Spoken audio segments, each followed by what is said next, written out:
Ito ang balita ngayon. Viral at pinag-uusapan ngayon sa mundo ng social media. Ang di umano'y balitang. Ito ang breaking news ngayon. Di umano'y usap-usapang impeachment complaint na kinakasa ng mambabatas sa Kongreso kay Vice President Sara Duterte na pinamumunuan umano ni Speaker Romualdez. Tila pinatitigil na at may matinding mensahe sa mga House leaders ng Kongreso ang Pangulong Bongbong Marcos. Totoo kaya ito mga kababayan? Ating alamin. Pero bago ang lahat, kung bago ka pa lamang sa aming channel, please huwag kalimutang mag-like, subscribe at i-click ang notification bell para mas maging updated ka palalo sa lahat pa ng bagong video na i-upload namin. At eto na nga mga kababayan, matapos ang tila panggigipit ng Marcos administration kay Vice President Sara Duterte at lumabas sa publiko ang usap-usapang impeachment complaint na ihahain sa kanya ng Kongreso. Ito ang nakakagulat bagamat hindi pa man kumpirmado. Tila nabahag ang buntot at di umano'y natakot ang Pangulong Bongbong Marcos matapos lumabas ang usap-usapan na ayon pa kay Attorney Panelo na kinausap ng opisyal ng militar ang dating Pangulong Rodrigo Duterte. Lahat sila, alam mo, maniwala ka. Si Presidente nga ang pumipigil sa military. Ayaw niya ng coup. Ang dami na lumapit sa kanya. Ayaw ko ng bloodshed. So, you're saying that active and retired military personnel ay lumalapit kay dating Maraming lumalapit sa kanya. At sinasabi pong ano? O edi, ano pa? Ano po? O edi, mag-take over sila. Ayon pa sa kumpirmadong balita na inilabas ni Anthony Taberna sa kanyang YouTube channel na di umano'y pinatitigil na ni Pangulong Bongbong Marcos ang usap-usapang impeachment complaint laban kay Vice President Sara Duterte at tila may utos at may matinding mensahe sa lahat ng House leaders ng Kamara de Representante, lalong-lalo na kay Speaker Martin Romualdez. At ayon pa kay Anthony Taberna, breaking news, PBBM may mensahe sa mga leader ng Kongreso para pigilan ang impeachment ni VP Sara. Matapos ang kaliwat kanang complaint mula sa iba't ibang mga departamento, nagbigay ng paalala si Pangulong Bongbong Marcos na huwag nang ituloy ang paghain ng impeachment complaint. Sabi ng Pangulo, hindi importante si Duterte and the larger scheme of things. An impeachment ay maari lamang aniyang makagulo sa dapat na ginagawa ng gobyerno para sa kapakanan ng mga Pilipino. Full text, in the larger scheme of things, Sara is unimportant. So please do not file impeachment complaints. It will only distract us from the real work of governance, which is to improve a lot of all Filipinos. Unquote. Matapos ang balitang ito, hindi rin napigilan ni Sas Ruganda Sasot na mag-post ng isang makahulugang mensahe. At ayon pa sa kanya, pinapatigil daw ni Katunying impeachment ni VP Sara. I told you, deadlock ang negotiation sa hinihinging half of Marcos estate ni Ayuda Kingpin. Unquote. May pagpapaliwanag naman si Teo Moreno sa kanyang post online at ayon pa sa kanya, there is nothing but shallow rhetoric designed to make it seems like Bongbong Marcos is trying to stop the impeachment case against VP Sara. In reality, the directive is to fast-track it because they cannot afford to tackle it during election season as many congressmen and 7 senators are seeking re-election. Even if the House of Representatives of the Philippines succeeds with their plans, there is a strong possibility that the senators conducting trial will ignore this demolition job. After all, they need to protect their chances of re-election. Remember, VP Sara only needs 8 senators to vote for acquittal or abstain from the impeachment case. If that happens, all articles of impeachment will be dismissed. So BBM, stop pretending to care now. You know very well that the more you attack VP Inday Sara Duterte, the more she will resist and expose the corruption and incompetence of your administration. Unquote. Chairman Chua, may recommendation si Congresswoman Pam Zamora na yung hearing bukas ng Blue Ribbon or the Good Government ay dapat na i-postpone to give way doon sa pag-appear ni VP Sara sa NBI regarding doon sa subpoena sa kanya. Anong decision po ng chairman? Magandang umaga po sa inyo. Ay hapon po sa inyong lahat. Actually, kaninang umaga po, hindi lang po si Kong Pami ang tumawag sa akin, hindi rin lang po si Kong Sia. Marami pong mga miyembro ang nagtumawag po sa akin patungkol po dito sa issue na to. Kaya po kami po kanina ay nagdesisyon na i-postpone yung committee hearing for tomorrow to pave way sa investigasyon po ng NBI nang sa ganun ay hindi naman po kami nagagamit bilang excuse para masagot po yung complaint po dito dahil naniniwala po kami ito pong issue sa NBI ay napakahalaga at ito po ay it concerns national security. Kaya kami po ay nagdesisyon na i-postpone po muna ang committee hearing for tomorrow. Dagdagan ko lang din. Don't get the committee wrong, no. These are both equally important na proceedings, especially itong hearings din natin in aid of legislation. Pero napaka-importante din po na masagot po yung mga tanong at kaukulang investigasyon po ng NBI. Kasi hindi naman po biro to. These are grave threats. Sabi nga po ni Chair, national security is at stake. And nakakabahala po saka nakakatakot. Ako nga po mismo natatakot nung narinig ko po yung mga threat na ganun. So, dagdag ko lang po. Salamat. Well, ayaw nating maging rason, no? Or maging hadlang ang komite, gawing rason ang hearing ng Blue Ribbon Committee para hindi harapin ni Vice President Sara, lalong-lalo na yung sabihin sa kanya ng NBI. Dahil napakalaking usapin ito, lalong-lalo na patungkol sa national security ng ating bansa. Dahil nakita naman natin na talagang pinagbantaan niya ang buhay ng ating presidente, ang ating buhay ng ating speaker, ang buhay ng ating first lady. At lalong-lalo na may mga kaso pa siya na kailangan niyang harapin, no? So, talagang tama din yung naging desisyon, no, ni Chairman Joel na ipagpaliban yung hearing bukas. And harapin ni VP Sara yung mga reklamo at saka yung mga issue sa kanya, no, at mga kaso na kailangan niyang harapin sa NBI. Sir, ako na lang. Sir, nakarating na ba sa House leadership yung sinasabing report na mismong si President Marcos? I-quote ko na lang po yung kumalat na mga text messages. In the larger scheme of things, Sara is unimportant, so please do not file impeachment complaints. It will only distract us from the real work of governance, which is improve the lot of all Filipinos. Ito daw yung message ni Presidente sa House leadership. Actually, hindi ko pa po alam yan. Wala naman po akong nare-receive na communication from the House leadership. Sa ngayon po, ang naging concern lamang po namin ay yung issue po dito sa hindi po pagharap ni VP sa NBI dahil ang ginagawa nga pong rason o dahilan ay ito pong aming committee hearing. Well, no, wala tayong kasiguruduhan, ano, kung saan nga po nanggaling yung text messages na yan.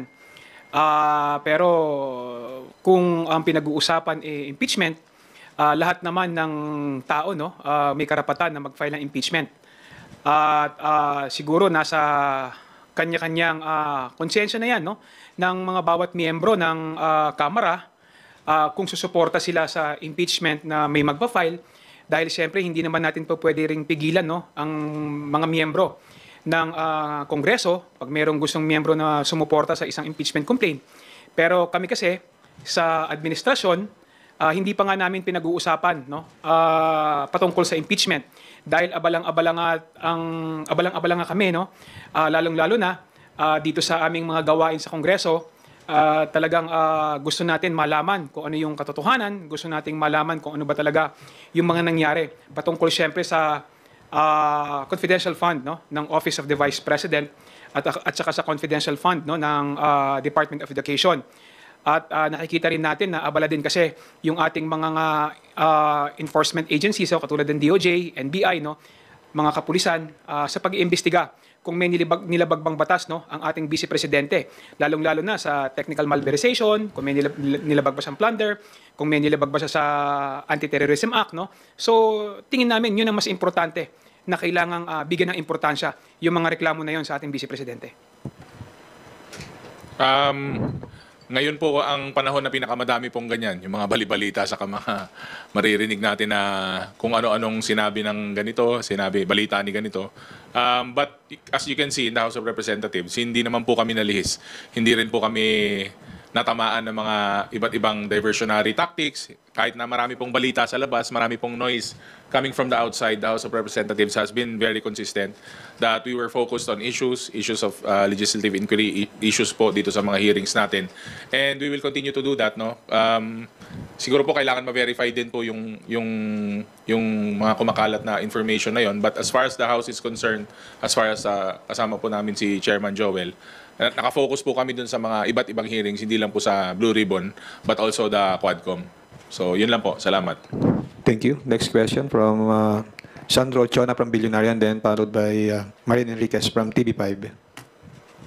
Sir, kailan po, ano pong mangyayari kay Zulaika Lopez? Kasi mapapaso po yung contempt orders sa kanya on Saturday. Well, actually, humihingi pa kami ng update sa SAA, sa Sergeant at Arms, para ma-verify po yung talagang health condition ni Attorney Lopez. Once na nakatanggap na po kami, that's the time na pag-uusapan po namin at pagdidesisyonan po ng mga komite kung ano po ang aming gagawin. So sir, pwede siyang ma-release na on Saturday or tuloy-tuloy lang po siya doon sa VMMC? Well, sa ngayon, hindi pa namin napag-uusapan yan. Ang natakil pa lang po kanina is yung issue para po bukas. So siguro once na nakatanggap na po kami ng report from the Sergeant at Arms, that's the time para tayo po ay i-report din natin to sa mga kasama rin po natin sa committee. In addition dun sa sinabi ni Chair Joel, no, you have to understand, no, na hindi ito desisyon lamang ng isang tao.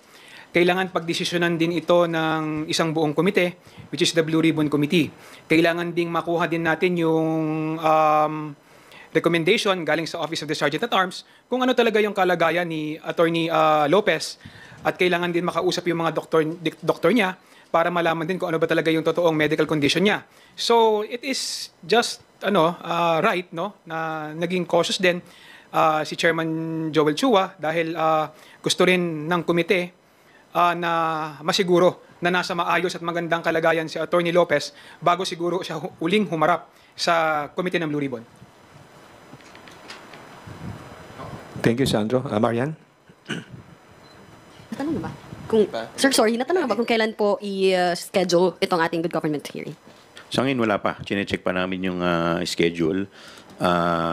Kasi sa totoo lang, ngayon, ang nakapokus din po ako dahil nagkaroon ng isang malaking sunog sa distrito ko kagabi. Kaya medyo yun muna ang pinagtuunan ko ng pansin ngayon. Kaya until nakatanggap nga po ako ng mga tawag sa mga kasama ko because eto nga po yung naging concern nila. So yun po muna yung aking pinag-focusan. In the meantime, ayusin ko po muna yung mga naging biktima po ng sunog sa distrito ko.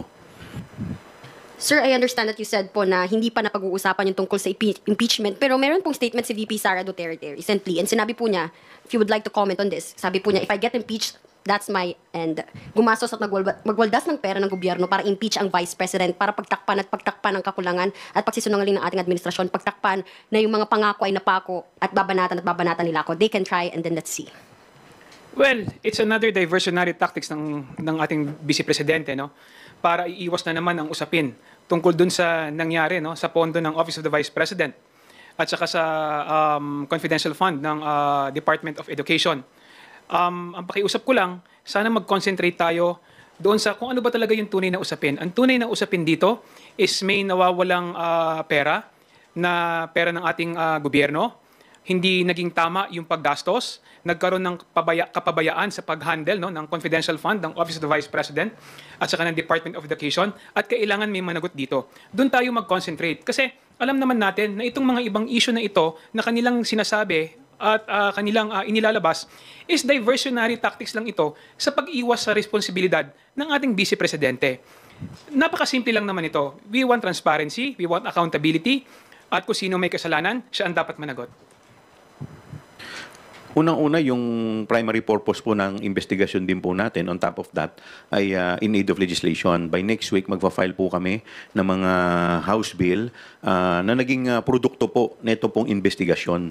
So, Kaya nga po, sa totoo lang, yung impeachment po ay hindi pa po na pag-uusapan.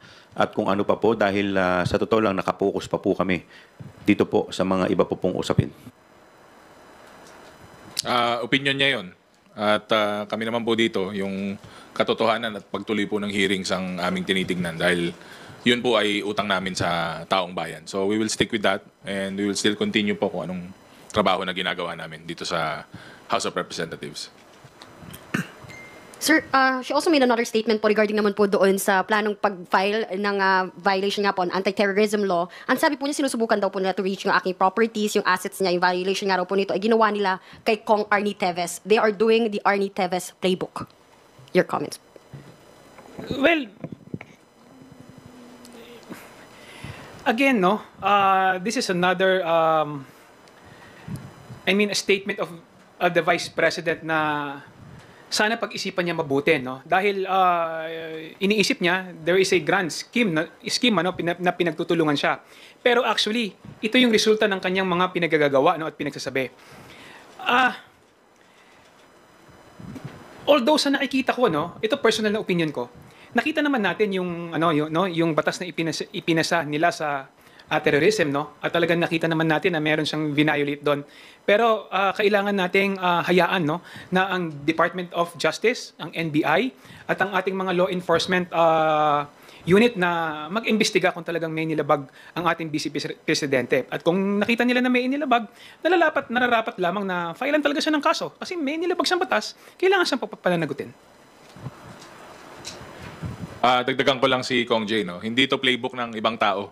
Playbook niya ito. Kasi siya lang po ang nagtangkang gumawa na tangkain na patayin ng ating Pangulo, ang First Lady, at ang ating Speaker.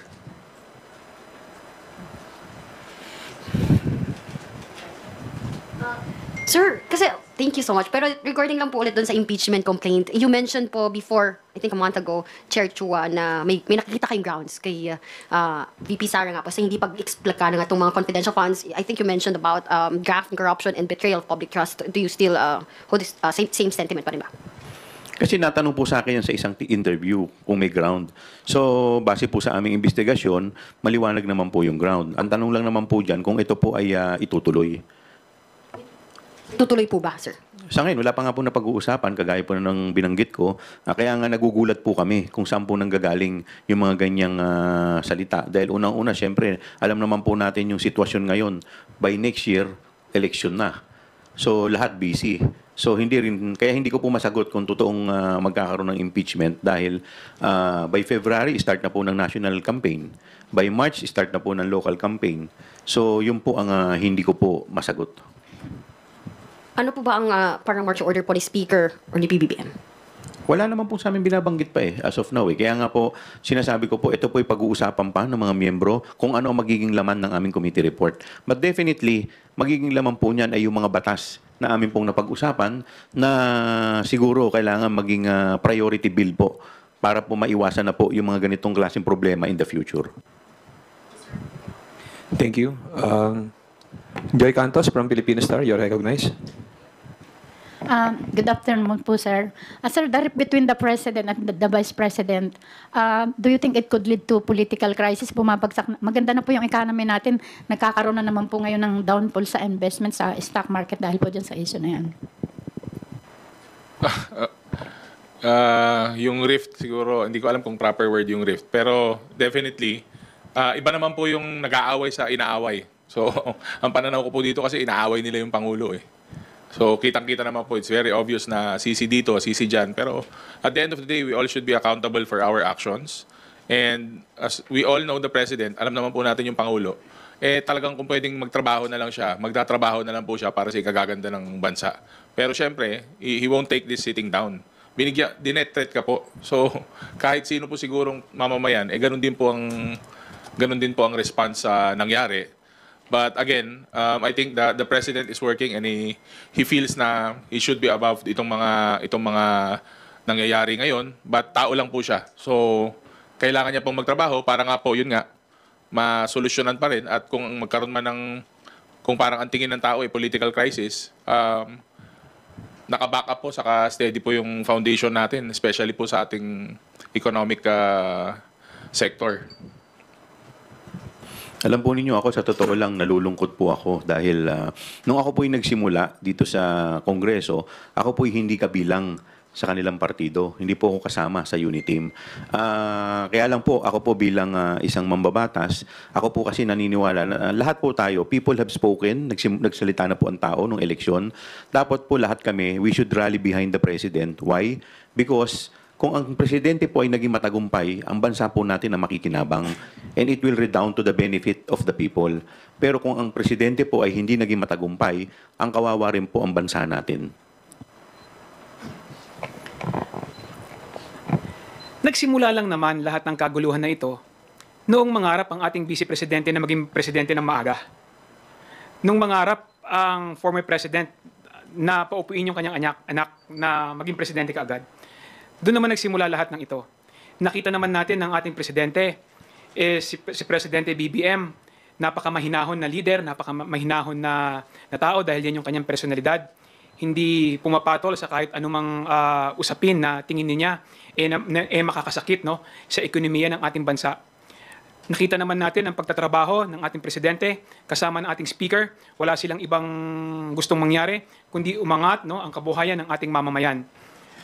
Kung wala lang sanang maagang nangarap, wala lang sanang maagang nag-ambisyon na maging presidente, tahimik naman ang lahat. No? So, yung mga nangyayaring usapin na ito ngayon, alam naman natin pare-parehas kung ano yung pinagmulan. No? Sir, sabi po kasi ni Vice President, yun daw sinabi po niya ay ano lang, conditional threat without pledge. OA daw po yung mga nagre-react. Actually, wala naman pong conditional threat sa batas. Ang threat is a threat. So, kung ano man po, tsaka lahat naman po tayo siguro napanood natin. So, medyo disturbing po talaga. At tsaka talagang worries. Nakakabahala po talaga yung mga binitawan na salita. Kaya nga po, kami po sa mga kasama po natin dito sa committee, ito'y binibigyan namin ng top priority. Dahil buhay po ng Pangulo ang nakataya dito. Nag-prepare po ng military junta kasi between the President and the Vice President, meron pa rin pong sumusuporta sa, nakikisimpatize sa Vice President, although maliit lang na portion sa among the junior officer po ng AAP. Yung pong smoldering hatred niya, do you think it could fuel rebellion? Kasi po in other countries, kasi yung massive na mga ganyang issue po ay lumalaki. Opo, mga resentment, pero although dito wala namang gano'n po, maliban lang dun sa mga ka-DDS. Well, naniniwala tayo sa professionalismo ng ng ating armed forces. At nakikita naman natin 'yan sa mga sinasabi no ng ating sa liderato ng armed forces na dapat hindi sila idinadamay no sa away politika dito sa ating bansa. They are here to protect the people, they are here to protect the constitution ano.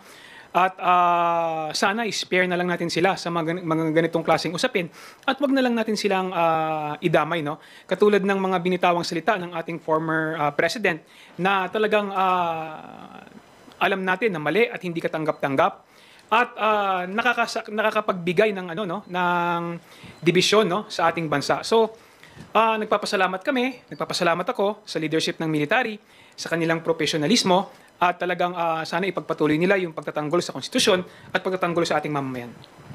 Nung isang araw po, napakinggan ko po yung statement ng dating PIDEA chief, si Colonel Junicio ba yun? Maganda po yung kanyang sinabi na ang mga military po, ang kanila pong loyalty ay nasa konstitusyon. Ako po'y naniniwala na hindi naman po sila magpapagamit sa politika at lahat naman po ang mga military natin ngayon, ako po'y naniniwala ay mga professional. At the end of the day, ako po ay malaki po ang tiwala namin na ito po ay hindi mangyayari. Thank you. Sandro Chona from Billionaire TV.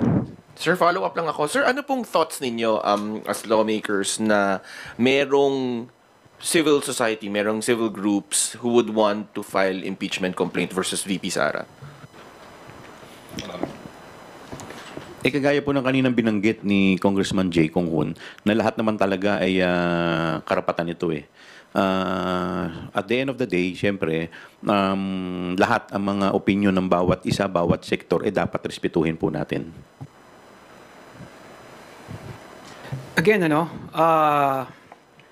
dapat nating irespeto yung karapatan ng ating mamamayan, no, na mag-file ng impeachment o ng reklamo sa kanilang mga opisyales, including po sa ating Vice Presidente. Hindi po natin ito kailangan saklawan at kailangan din nating igalang kung meron man sa Kongreso, no, mga na miyembro ng Kongreso na mag-i-endorso nito. Pero kung kami tatanungin ninyo kung meron bang stand ang administrasyon ng Kongreso sa pangunguna ng ating Speaker, wala po, hindi po namin yan na pag-uusapan. Kung meron bang iniutos o sinasabi sa amin, again, hindi po namin yan na pag-uusapan. Ang isa lang ang importante sa amin, no, magawa ang aming responsibilidad, matapos ang aming hearing, makapagpagawa kami ng committee report, no, sa pamumuno ni Chairman Joel, at makapagpasa kami ng mga batas na kung saan mas mapoprotektahan yung paggastos, no, sa confidential fund ng bawat ahensya. Kasi naniniwala po kami na hindi na ito dapat maulit, no? At dapat magkaroon tayo ng safeguard, lalong-lalo na sa paggamit o sa pag-disburse, no, ng mga confidential fund ng kahit anong departamento ng ating pamahalaan. Wala. Sa kadagdagan ko na rin lang, syempre constitutional na duty namin yan as legislators. At kung meron mang maihain or wala, kailangan, syempre pag may naghain, kailangan naming actionan. Either we approve it or we don't. Yes. Thank you. So, sirs, hindi po kayo magpapadala kasi with all that happened exactly last week. Diba ganitong araw yan last week? Hindi po kayo magpapadala dun sa emosyon, sa seemingly pambabastos as an institution sa Kongreso? Nagbigay naman po kami ng reaction during the previous na press con na syempre hindi kami sang-ayon dun sa mga nangyari. Ngunit sabi ko nga baka this is a bigger diversionary na tactic. So kami po sa komite with our chairman talagang nakafocus po kami sa issues pero syempre nakakabahala, nakakatakot sabi ko nga na aabot sa ganung punto. Sabi ko pa nga sino kayang hired assassin na to? International, local, anong death squad galing to? So may mga tanong tayong ganun kung saang death squad, sino ba 'tong mga taong to, yun yung mga imbestigahan. Ngunit hindi kami pwedeng, sabi mo nga, hindi kami pwedeng magpadala sa emosyon namin kasi nga may goal kami sa komite which is yung mga hearings namin at makagawa kami ng ma-improve namin itong mga batas na to na may mga loopholes na siguro kailangan ng i-update. Nandun po yung focus ng committees. We are not delusional, no? We are focused, no? Kung ano yung trabaho na aming kailangan gawin, kung ano yung trabaho na aming kinaharap. We are not mentally stable, no? We are not emotionally unstable, no? So, we are in the right mind. Alam namin yung trabaho ang kailangan namin gawin at alam namin kung ano yung mga kailangan namin tapusin in aid of legislation. Thank you. Big Samintak from Net25. Please proceed with your questions. Okay. Sir, clarification lang doon regarding sa issue ng impeachment. You made mention, Chairman Chua, na kung may grupo na magsasampa ng impeachment against the Vice President, isa ang dahilan na medyo makakahadlang is yung time constraint na because next year, by January to February to March, campaign period na. So, meaning to say, yun bang election period, isa rin yun sa magiging hindrance para kumbaga magkakaproblema doon sa pag-push through ng impeachment against the Vice President? Well, that is only my personal opinion. Dahil at the end of the day, syempre, hindi ko rin naman po alam kung biglang final po yan, syempre, mauobliga rin po yung mga senador to act on it. Di po ba? So, but that is only my personal opinion dahil tinitingnan din po natin dahil syempre, lahat naman po kami ay may kanya-kanyang gawain. So, ito po, yun ay personal ko lang pong opinion. Okay. Marian Enriquez from TV5. Sir, yung regarding ng police sa good government, meron na po ba tayong timeline? Nakikita ba natin na, yung kailan ba natin nakikitang matatapos po itong good government hearing? Actually, kung ako pong tatanungin, siguro baka hingin ko po yung opinion ng mga kasama ko in the next schedule. Magpapaset po kami ng meeting kung may mga kailangan pa bang pigain. Kung wala naman na po, siguro it's high time. Kasi ako, ang dami ko ng suggestion na mga batas eh. May mga kasama ko, marami na rin sinasuggest na mga batas. Kaya nga po, sabi ko, by next week, may mga maifa-file na rin po kami na batas. So hopefully po, syempre at the end of the day, lahat ang opinion ng bawat isa ng mga miyembro ay kailangan ay hingin din po natin ang kanilang mga opinion. So sir, solve na po ba kayo kahit hindi niya po naisasalang yung dalawang security officers na Colonel Lachica and Nolasco? Kasi po, sa akin po, no, hindi ko po masasagot yan insofar as I'm concerned. Dahil yan po ay, kaya nga po sabi ko po sa inyo, tatanungin ko po muna kung ano pa ang opinion ng mga kasama ko. Kasi sa totoo lang, nagsimula po tayo dito, lahat nagpasapasahan na eh. Well, tingin ko as nakikita ko naman kung ano yung nangyayari sa committee natin. Siguro kung tatanungin niyo kung gaano katagal, siguro may mga isa o dalawa o isa na na hearing pa na magaganap para siguro makita natin yung kung ano talaga yung nangyari. Nakakalungkot lang dahil talagang pinipilit nilang itago kung saan napunta yung yung pera at saka yung responsibilidad regarding sa pagkukulang sa pag-iingat ng pera ng ating pamahalaan. So it's up to the committee. Tama naman si Chairman Joel, kailangan pagdesisyonan niya ng bawat miyembro at yung aming committee report kailangan isubmit sa plenaryo at kailangan din naming magpasa ng ng batas para siguraduhin na itong mga nangyayaring pagkukulang, itong nangyaring korupsyon regarding sa confidential fund ng Office of the Vice President at saka ng Department of Education hindi na maulit. Sir, clarify lang. You mentioned earlier po, doon sa start pa lang po ng press con natin na pinopostpone po natin yung good government hearing tomorrow to pave the way for the NBI investigation. Nang sa ganun, ay hindi kami nagagamit bilang excuse para masagot ang complaint dito. Yun nga yung invitation kay VP Sara. What made you say po na nagagamit po kayo? Kasi di po ba nagkaroon po siya ng press con at sinasabi niya kaya hindi siya pupunta bukas sa NBI dahil meron daw po siyang committee hearing na atenan. Kaya nga po, yun nga po yung pinarating sa akin ng mga kasama ko na parang ang nangyari kami pa ang nagiging dahilan para o nagiging excuse para po hindi siya maka-attend. Now, to pave way, para hindi naman po, kasi alam po ninyo yung issue po dun sa NBI ay mabigat po. It concerns national security po. Kaya po, kami po ay magbibigay po kami nang sa ganun ay hindi na po kami magamit na dahilan para hindi po siya makarating bukas. Any message po to VP Sara Duterte?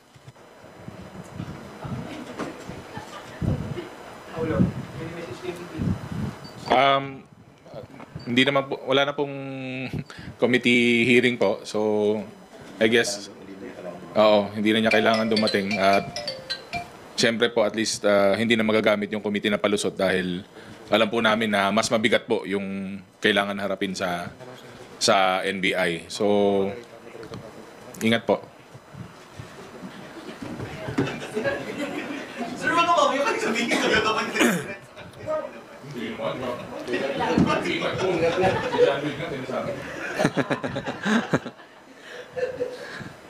So sir, hindi pa po ito-terminate?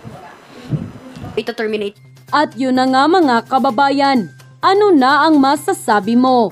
Kung mayroon kayong hinaing at komento patungkol sa balitang ito, please comment down below. Pag-uusapan natin yan sa comment section. At kung nagustuhan nyo ang video, ay huwag kalimutang mag-like at i-share na din para mas marami pang makaalam at umabot ito sa marami sa ating mga kababayan. Maraming salamat po!